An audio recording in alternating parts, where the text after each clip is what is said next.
Hip, hip, hooray for DNA. It provides the key to the plans for making everything in you and me.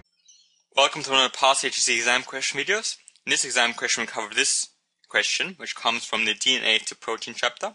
While doing a second, I'll read the actual question. Once you have the question, you get about 5 seconds to pause the video. Once you pause the video, attempt the question, then press play when you're ready. The question itself says, this flow chart represents a model of polypeptide production. We've got information in DNA going to process 1, going to process 2, going to polypeptide with the correct amino acid sequence. In the table below, name and outline what occurs in process 1 and 2, these two here. That's for 4 marks. So name of the process, outline process, process 1, process 2.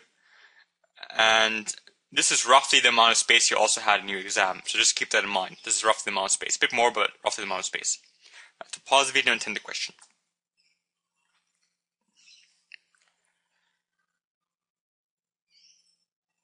Welcome back. Right, so for this one, because it's worth 4 marks and there's 2 parts, we can assume that this will be worth 2 marks and this will be worth 2 marks. So name process and outline process. So first what we can do is we can just name the process. Information in DNA, what happens, it gets transcribed, which is copied in process 1. From there it goes out of the nucleus to process 2, which is translation. And from translation it will be produced into a polypeptide with the correct amino acid sequence. That was the process, so we can write those here in our process 1 and 2. Those are the names. That will actually get you 1 mark. And then with the outline the process. Remember, if this is only worth maybe 1, maybe at most 1.5 marks, you shouldn't write too much. I mean, you can write a lot, you can go into quite a bit of detail for this question, but if it's only worth 1.5 marks, just give the main points of the actual process. So what I wrote for process 1, which is transcription. Transcription is the name of the process, that gets your mark, or at least half a mark, if not a mark. And then the rest of the marks would be given for the process. RNA polymerase unwinds the DNA and starts linking complementary nucleotides together to form mRNA. Right? So we said that enzyme unwinds the DNA at the location of the gene itself, and then starts linking complementary nucleotides to form the mRNA strand.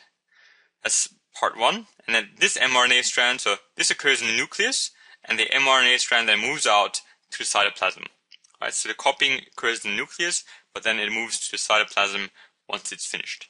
That will get you your 1 to 1.5 marks, depending on how much the process, just the naming part was worth.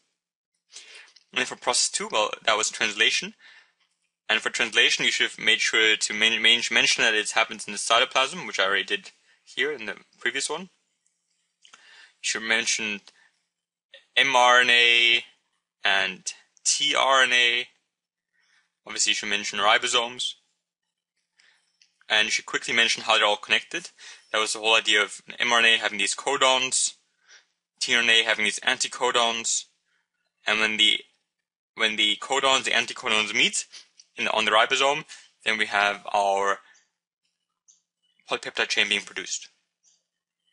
mRNA attaches, so first of all, a mark, or at least half a mark for the process name.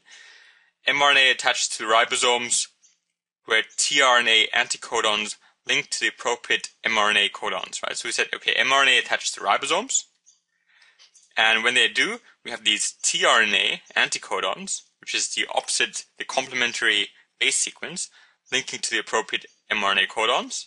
So now we have them meeting, and what happens next is the mRNA message is thereby translated into a series of amino acids. Right? So these amino acids are produced because of this, and these amino acids are then connected together by peptide bonds to form polypeptides.